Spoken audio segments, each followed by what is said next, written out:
Hello, everyone. Good morning and good evening. Welcome to today's online event. This is Jill from USC.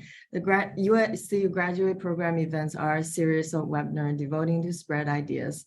Cutting-edge knowledge and insights from different industries and areas will be presented here by world-leading renowned speakers of USC. Today's topic is TESOL faculty panel from USC Rossier School of Education. Welcome our three guest speakers: Kala Darmali, Associate Director, Office of Admission and Scholarships; Dr. Emmy Min, Professor of Clinical Education; Dr. Ekaterina Moore, Associate Professor of Clinical Education. Please welcome. Perfect. Please note that, Please note that there will be a Q&A session at the end, so feel free to leave your questions down below in the chat box. We'll try to go over as many as we can. And please note this webinar will be recorded for future use, and please mute yourself during the presentation for good quality. So now please welcome our guest speakers. Perfect, thank you. And hi, everyone. Good morning or good evening, depending on where you're located. As Jill said, my name is Kala Darmali. I use she, her pronouns. I just want to thank you for taking some time out of your day to hear from our faculty here at USC Rossier. These are really the leaders who will be teaching you and guiding you through the MAT-TESOL course. So I thought it was important for all of you as prospective students to hear firsthand from our faculty. So throughout the duration of the webinar, if you have any questions, please don't be shy. We are happy to answer anything that you may be curious about. You can either put that in the chat box, or again, if you're more comfortable asking your questions verbally, we certainly will have a time for a Q&A in the at the end. So either way, you can ask those questions. Before we get started, I think it's important to build some context around the speakers in which we have today during our webinar. So I will allow and have the faculty introduce themselves to you.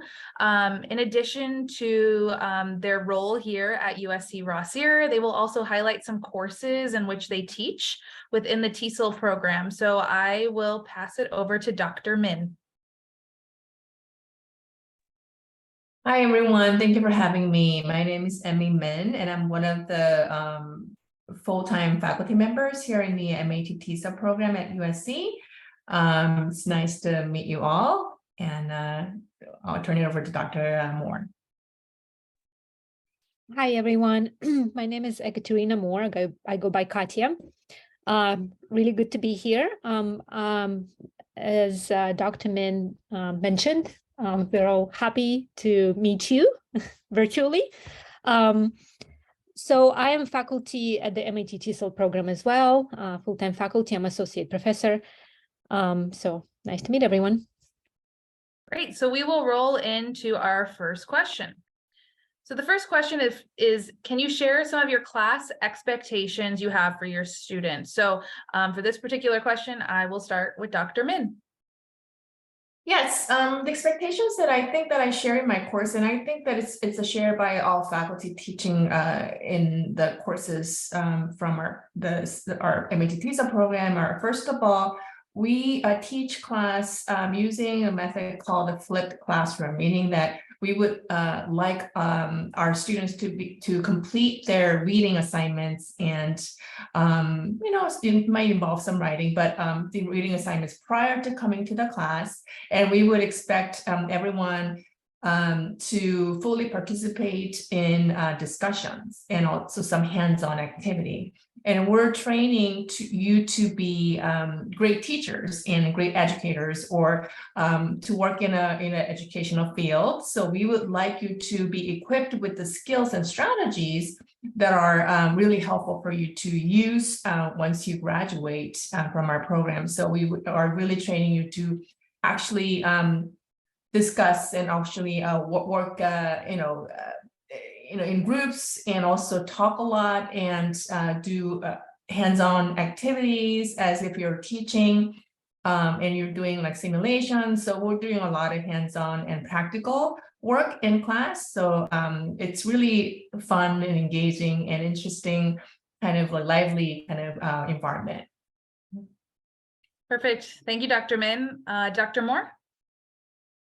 So similar to what Dr. Min was saying, flipped classroom, meaning that prepare before you come. And so this is more like seminars and less like a lecture. So everybody here has completed the bachelor's degree. In the bachelor's degree programs, you usually have large classes with 200 students where you have a lecturer up front and you are listening to the lecture with maybe some opportunities to ask questions at the end. Here, you're going to have smaller classrooms, much smaller classrooms, and working with the instructor one-on-one and engaging in discussion fully. Perfect. So something important to note, and Dr. Moore just alluded to this, our Dean Pedro Noguera put a cap on all classes. So no class at Rossier exceeds 25 students. So that is the very largest you will have your class be, is 25 students. I think that's important to note, and it's very intentional as you get to know your classmates really well and you get to build relationships with your faculty. So oftentimes that is a question I receive from prospective students in terms of class size. So USC is a very large institution, but when you're in the classroom at Rossier, we do want to make sure you have a small school experience. So moving on to our next question, and speaking of which, that is a photo of our dean. So you will often see him on campus. He is very active within the student population, and he really wants to get to know all of you. Dean Pedro Noguera was actually named the top influential scholar in education this past year. So that is pretty exciting as a school of education. But in terms of the question, and I will pose this to Dr. Moore first, the question is, how will your class/curriculum prepare students to become leaders in the field of education? So I will pass it to Dr. Moore. This is an excellent question. Thank you for asking that, Kala.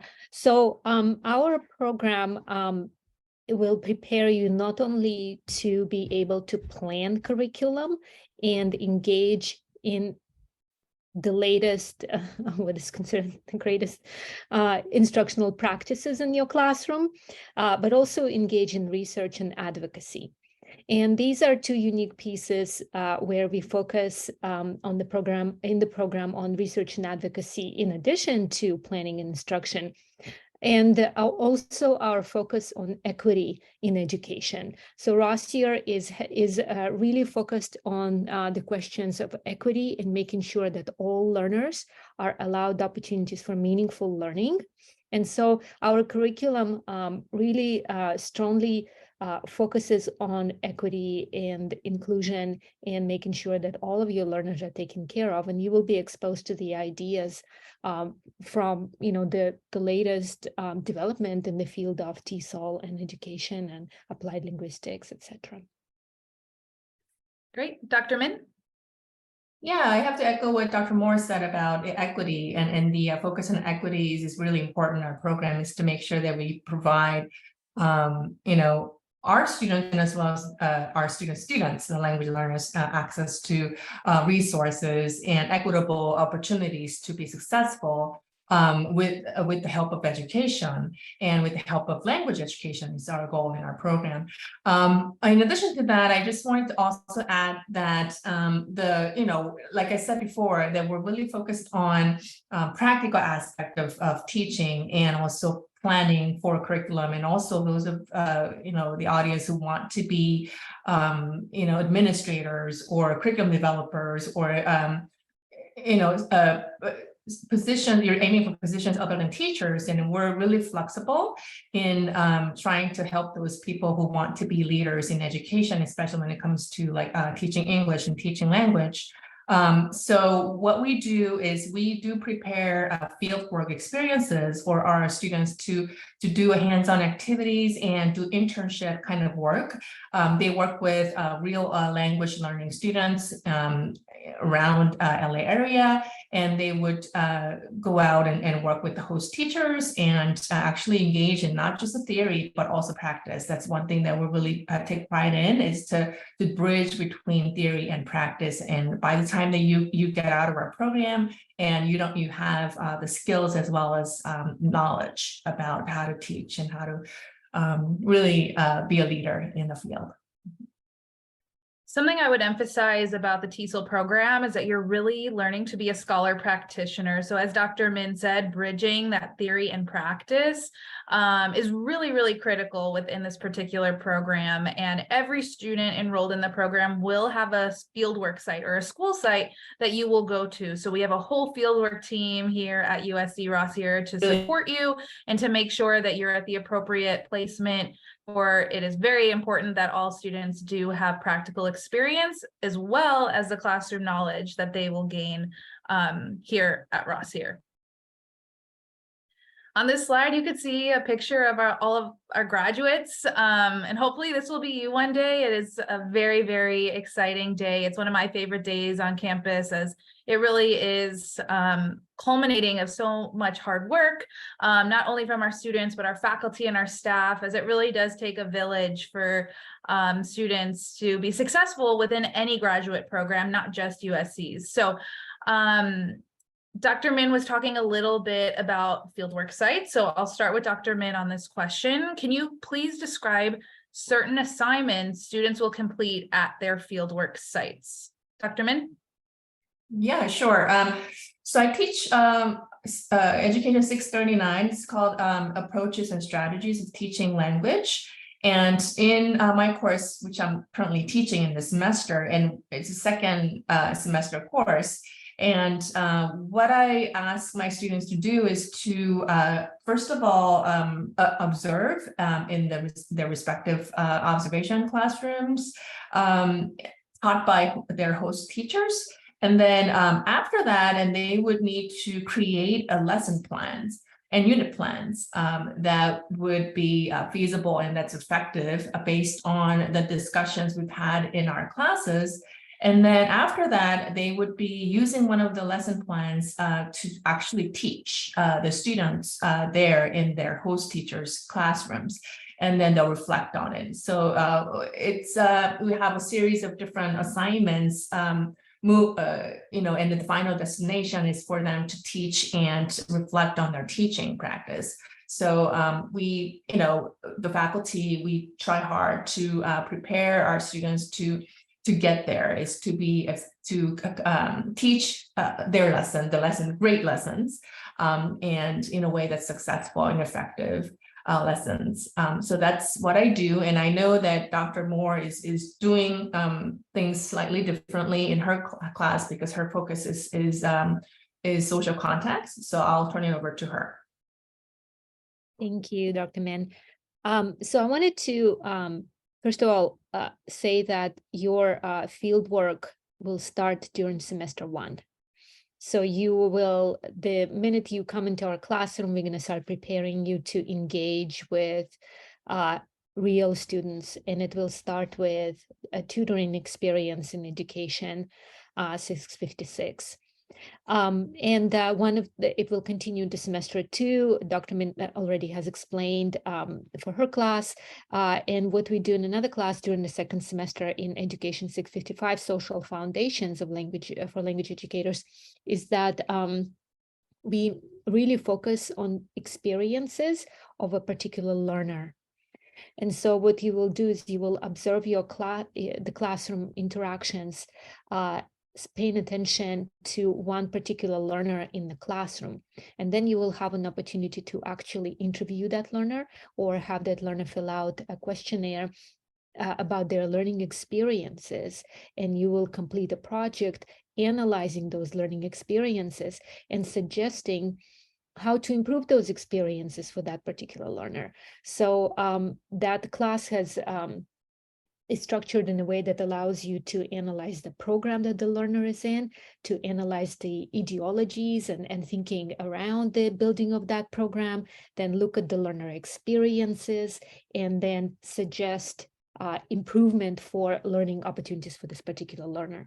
So it has really that practical aspect where you will have an opportunity to work with the learner and think about how to improve the learning experiences. Great. Yeah, some of the student feedback I've received is that the fieldwork placement is one of their favorite parts of this program, as you really get to go out in the field and interact with students and school leaders, and you get to bring that back to USC and really discuss that within your classes. So if anyone has any questions about the fieldwork experience, again, please feel free to type those in the chat box, as myself or our faculty would be more than happy to answer those. For this question, I will go to Dr. Moore first. It's one of my favorite questions, because what is your favorite part about teaching in the MAT-TESOL program? Dr. Moore? Great question. Another great question. Thank you. So one of my favorite part of being part of the MAT-TESOL teaching team is the people that I work with. And so it's really, we really have a collaborative nature in which we collaborate with each other, and how we develop curriculum and how we think about our curriculum throughout the classes, throughout the semesters. And in line with that thinking, my favorite part of teaching at the MAT-TESOL program is meeting and collaborating and working with students from so many different backgrounds. We have people coming from many different backgrounds, and we believe that all of the learners come to our program with already rich knowledge that they bring. And so we often, as faculty, even though we're experts in the field, I feel like we learn every single semester from our students, and every single semester we become better professors and better teachers ourselves. And we also I personally enjoy learning from my students and the knowledge that they bring into the classroom. Great. Dr. Min? Oh, I don't know what else to add to that, because I I second what Dr. Moore says, and I love working with my faculty colleagues, and our staff are excellent, obviously, and also like my students too. And my students, I teach first and second semester courses, and I also work with students throughout the program, so I get to know students quite a bit, and we develop this relationship that is not just academic and professional, but we develop a long-term like personal relationships too. And whenever either they have an issue or they have questions, they would come to me or any other faculty for discussion. Sometimes we co-present at conferences, and we do other social activities together, and it's really fun and also engaging. And like Dr. Moore said, we have a smaller class size, which means that you get to interact with each other too. So I see that my students are having a great time with other classmates as well, and they form study groups, and so it's really nice and supportive environment that we have in our program. And even though our overall the cohort size might be big, but we have a really nice gatherings throughout the program and classes, and we get to share our experiences, and we get to share our fieldwork experiences. And well, I mean, in a couple of weeks that I've invited all of my cohort students to my house. So we're having this, we're engaged in a lot of different activities. That's something I really love about teaching. Yeah, at the application phase, I love hearing everyone's stories. As our faculty alluded, everyone has a unique path that has led them to apply to an MAT-TESOL program. So it's really fun working in the admissions office, getting to know all of you and your unique stories. Additionally, there is a conference in the state of California called CATESOL, C-A and then TESOL. I was there this year, and I saw many of our faculty members along with current students and alumni at that particular conference. So some students were presenting, some students were participating, but it was really exciting as they stopped by my USC Rossier table, and they were just really overjoyed to be there. So if you're interested in engaging with research and building a community and really becoming a scholar practitioner, Rossier is a fantastic place to pursue your graduate studies. So I'll start with Dr. Min with this question. And as students are gearing up to possibly start our program this fall, what is one piece of advice you would give our students before they begin? Well, one piece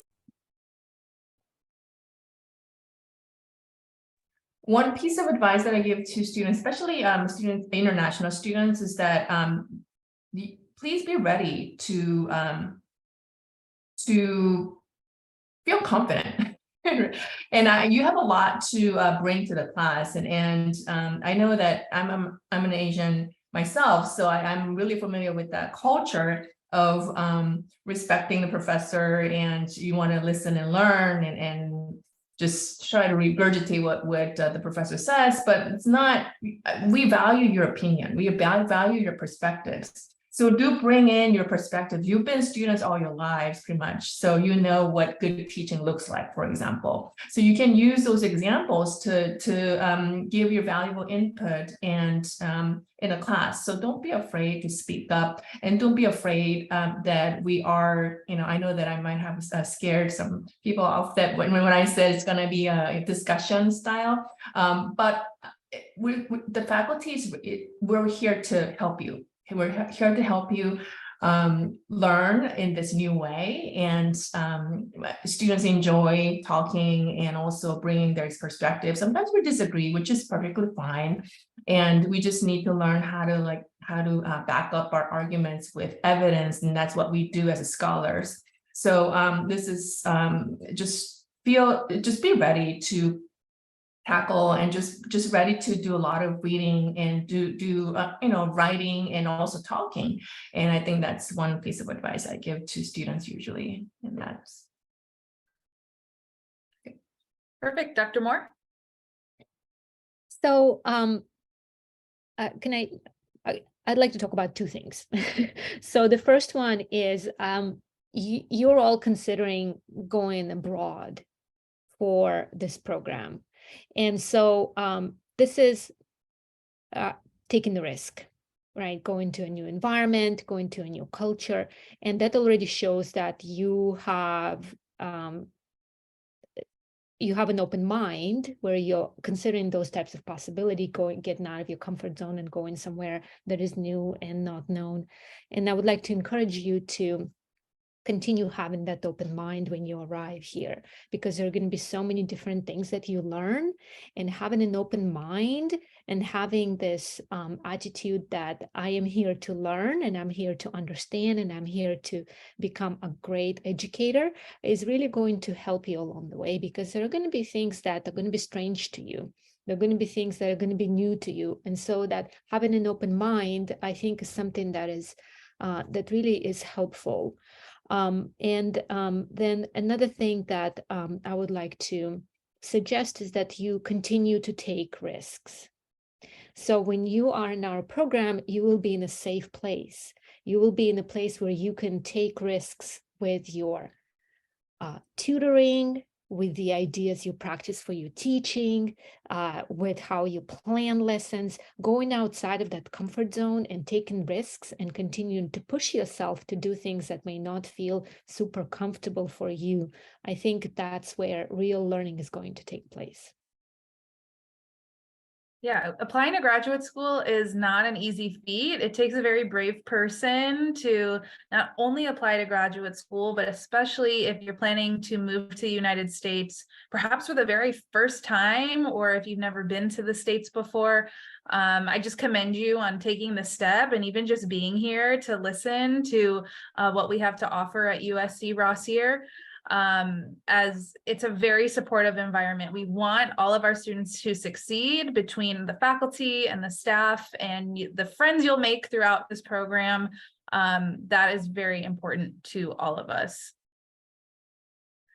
So that was it in terms of the questions I had prepared for our faculty. So I believe Jill is going to share some questions that we may have received via the live stream, but if anyone in the Zoom room has questions, please, again, be brave. Feel free to type them in the chat or unmute yourself if you would rather ask your question verbally. Sure. Thank you so much for sharing. Oh, yeah, I'll start with the questions we received from other platform. The first one is someone asks, which campus will students study for TESOL program? Is it close to the field work places? That's a good question. So all of our MAT-TESOL classes will take place on the University Park campus. So that is the main campus of USC. For your fieldwork placement, you will work with our fieldwork team, and prior to placing you at a school, you'll receive a questionnaire in which you'll answer questions like, where do you live? Do you have a car? Is there a specific school you're interested in? While you are not responsible to find your fieldwork placement, we do want to make sure you have a voice within that process. So we try to make it convenient, either close to where you're living or again, close to the USC campus. And again, all classes will take place at the University Park campus. So if anyone who's been thinking about our program for a while, you may have heard for a different campus, but everything has been moved back to our main campus for this particular program. Dr. Min and Dr. Moore, if you have anything additional you want to add, please do. In the chat, I see a question. Is it easy to find a job in the US or return to China to earn TESOL? So every student who enrolls will receive their Master's of Art in Teaching in TESOL. So that is every single student, if that is what you are referring to. So Dr. Min and Dr. Moore, if you want to chat a little bit about perhaps like students you've worked with in the past and if they have obtained jobs in the US or if they've returned to China, do you have any like specific examples or anything you'd like to share there? Yeah, and I have to be a little honest that the jobs in the US is not looking good compared to like when the economy was better. However, that I have a bunch of students coming who came from China who found jobs in different institutions. And for example, like some of the students found jobs teaching Chinese or English in community college level. And I have other students who obtained credential in teaching Chinese, and they're working in dual immersion schools.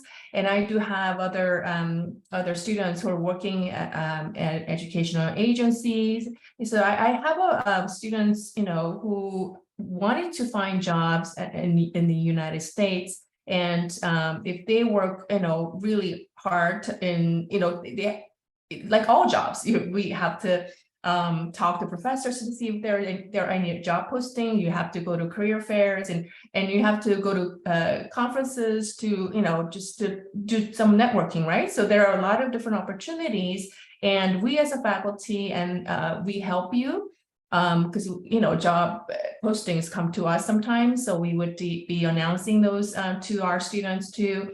And then we have our own career fair hosted by Rossier School. So so our students go there, and then so we do provide those resources and opportunities, and some students seize those opportunities, and others sometimes they want to go back and to their country and they want to teach, which is perfectly fine. So one thing that we haven't really talked about was the credential option. Is that some of our students come to us thinking that, maybe I want to earn credential to teach in a public school system here in California or other states in the US. And if you pass some exams, state exams, and also just take 2 other courses in addition to the required courses for MAT-TESOL, and you can earn the credential to teach in a public school system, which means that you can apply to those positions, teaching positions here in in California, other states, in K through 12 public school system. So you do have opportunities here in the United States. It's not like you are not able to find any positions here, because I know that my students are really worried about it when they come in to our program, but they many of them do end up finding great teaching positions or other positions that they wanted to work in. Dr. Min mentioned the credentialing track. So last month, we actually had a whole webinar on credential versus non-credentialing track. So if anyone really wants to dive into the nuances of that, we certainly can send you the recording. I was joined by the director of the MAT-TESOL program along with the fieldwork director. So again, we do offer a credential in which students can pursue within this particular program. And last month, our webinar really focused on those two different tracks. So of course, we can certainly send that your way if that is of interest to you. Jill, before I hop back in the Zoom chat, do you want to ask a question from the live stream? Yeah. Just a second.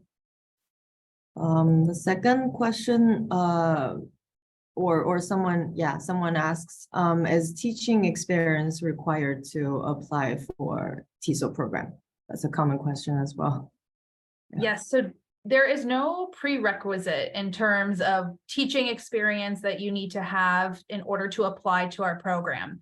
There are many students who do apply that have maybe tutoring experience or they've been a TA, but it is not a requirement in order to apply to our program. Again, the fun thing about the TESOL program is that there are so many different undergraduate backgrounds that filter into this particular master's program. So every student who enrolls has an area of expertise, which they can share with the class, and I'm sure influences their teaching in some way. So to answer the question, there is not a prereq in terms of experience you need to have in order to apply to our program. Kind of piggybacking on that, in the chat, it says, what qualities of an applicant do you care about the most? I receive that question quite often as well. And in the admissions office, we take a holistic approach when evaluating applications. You may be thinking, what is holistic? So what that means is that we look at every piece of your application with equal weight. So your GPA is just as important as your letters of recommendation and your resume and your personal statement.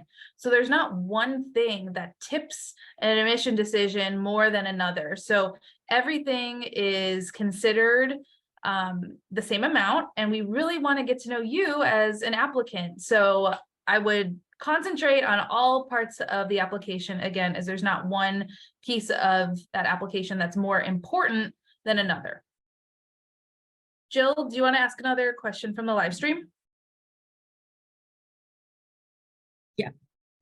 So someone asks, could you explain a bit about how to get into Mandarin track and be certified as a teacher in California? Sure. So when you apply, you actually don't need to declare whether you're on the credential or the non-credentialing track. That is a conversation that you will have once you're here at USC. So I also saw in the Zoom chat some were asking. So we offer our credentials in English language development or world languages. So if there's a particular language in which you want to teach, for example, if you want to teach Spanish or if you want to teach Mandarin, those are credentialing or world language credentials in which you can pursue. Dr. Moore, do you want to chat a little bit about the commitment of a student on the credentialing track versus the non-credentialing track and what that looks like? So if you're on the credentialing track, you're going to be taking extra classes that are going to be really heavily based on your experiences teaching in the school. And so field work. So you will also have to take the tests. So there are a few tests that you will have to prepare for. And we as a program do not necessarily prepare you for the test specifically. We do not teach to the test, and we do not specifically prepare you for the test. However, what the tests ask about, we do cover those types of things in our program, in our classes. So there would be questions about nature of language and whatnot, right? So those types of things you will be covered, but we will not have like a specific test prep that you're gonna receive from our program. Perfect. And again, if someone is interested in the credential and you want to kind of dive deeper into that, I'm more than happy to have a consultation with you where we can kind of talk one-on-one about your specific career goals, because it is quite intense, the credentialing track. I don't want to give the false impression that it is just you take 2 classes and you have a credential, but rather, as Dr. Moore said, there's state exams in which you need to take, the hours in which you're in the classroom increase. But again, if that aligns with your professional goals, it could be a really, really great opportunity for you when you're here in the School of Education. But again, just ensuring, again, that it aligns with your professional goals, I think is probably the most important. And if it is, then it really is, we can guide you through that experience to make sure you have everything you need in order to obtain that credential. A question in the chat is how many international students are in this program and what's the main difficulties they are facing?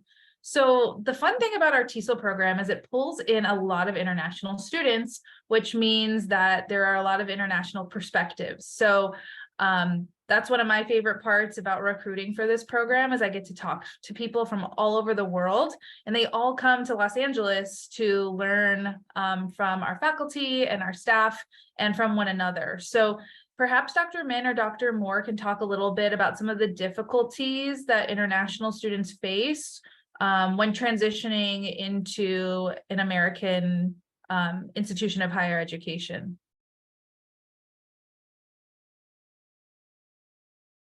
Well, I mean, it ties to what I said before about like the maybe different culture of the classroom milieu, and we expect our students to be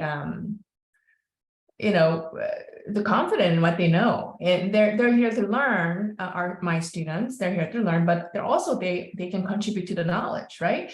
Based on what they know and what they have experienced and what they have learned through their fieldwork assignments, as well as the things that we give you as faculty to read, right? So however, a lot of times that you have expectation that in a lot of students that I teach, the expectations that you be getting the lecture, right, from teachers and will be taking notes and taking tests. It's not really taught that way. You're expected to talk, you're expected to chat, you're expected to contribute. You really have to be active. And this is something that I really emphasize at the beginning of our program, is to be ready to dive in, right? You are here, you want to experience a new culture and you want to learn, right? And then it's really a short program if you think about it, just 3 semester long program, and then the program's going to be over by and then soon. So if you just if you want to begin the semester, and then you have to start thinking about, oh, what conferences are there that I can attend? What summer activities can I do in between my second and third semesters? So are there any volunteer opportunities that I can participate in? So it is very important for you to be active and be active participant, and just use us, the faculty, as resources, and use classmates as your resources, and try to learn from different perspectives, and those classmates coming from different parts of the world, and also, so it is really a great opportunity, and I would love for everybody to be active participants. But sometimes international students, they can shy away from taking risks, and they're adjusting to new environments. It's already very difficult, but just try to be a little bit active and ask everyone for help, and just let us know your goals so that we can help you find resources, and we can, help you just along the way. Perfect. We'll take about 5 minutes more of questions. So I will take this one from the chat and I will direct it to Dr. Moore. So the question is, what can students do to prepare for the program at the master's level in order to be successful in our program? And then the second part of that question is, if they want to pursue a doctoral degree after graduating, is there support within the program in order to pursue that pathway? So regarding the first question, what can you do to prepare for the master's program? I would say, I would echo what Dr. Min was saying about making sure you're ready, making sure that you're ready to be away from your homeland for a year and a half, engaging in English. All of our classes are going to be in English. So make sure that you're ready for that challenge, because you will be expected to speak up in class. You will be expected to conduct group projects with your peers, with your colleagues. You will be expected to express your opinion in orally and in writing. So it's really, really important that you're ready for that. You're ready for that challenge. And be ready to work hard. I know most of our international students are really hardworking people. So it is an expectation, though, that you all come to class prepared, meaning you have done your readings, you have done your video viewings, you have done exercises, and you come in ready to discuss.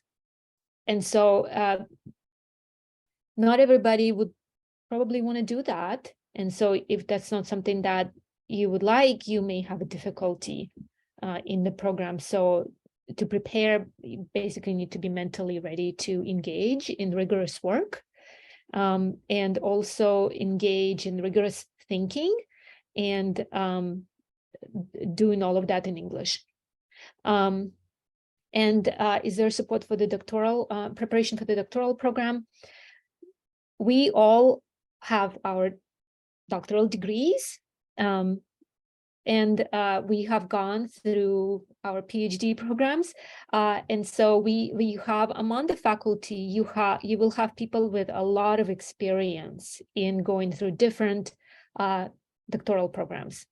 So all of the faculty are really happy to meet with students and talk to them about different types of graduate, doctoral programs that exist, the different paths that you can take if you decide to pursue a doctoral degree.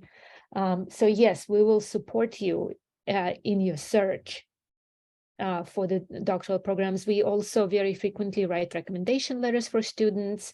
So we provide that type of support regularly to our students. I will say as well that I'm in contact with some of our alumni of the TESOL program that have pursued the doctoral pathway. So if you ever want to talk to an alumni of the program, I'm more than happy to connect you with them, as they can kind of share their own experience as a student that went through this program and how they kind of forged that pathway for themselves to pursue a doctorate. We'll take one more question. We can grab it from the live stream. So Jill, if you want to select a question, this will be the last question we'll take tonight. Yeah, sure. So carefully selected. Okay, someone asks about, okay, someone is applying for a Master of Arts in Teaching Multiple Subject program. So she'd like to ask the professor if she doesn't have CCTC, California Commission teacher credential documents to submit, can international students from China to apply? Yeah. Good question. So we're talking about two different programs that we have here at Rossier. So we have our Masters of Art in Teaching program, in which we offer the multiple subject branch. And then the webinar tonight is focused on the MAT-TESOL program. So teaching English to speakers of other languages. I want to make sure that that distinction is clear, because they have two separate applications. So if you were admitted, or if you're applying to the Masters of Art in Teaching multiple subject program, that is a different program within the School of Education at Rossier. If you are interested in the MAT-TESOL program, within this program, we have a credential and a non-credentialing track. Within the other program, we only have the credentialing track. So if you are worried you might not have the appropriate documents for the state of California in terms of obtaining a credential, as again, there are a lot of things you need to do for the state, You can also apply to the MAT-TESOL program. Students can apply to up to 3 programs at USC per academic year. So you could apply to the MAT-TESOL multiple subject. You could also apply to the MAT-TESOL program. So again, 2 separate programs. Whoever is asking that question, I'll put my email in the chat, and perhaps we should talk offline and I can help kind of sort through that with you. Let me put that in the chat right now. And this is for anyone has follow-up questions from this webinar. Please don't be shy. Please send me an email, or again, I know that we have communication through our WeChat where we can also answer questions through that platform. So any of them work.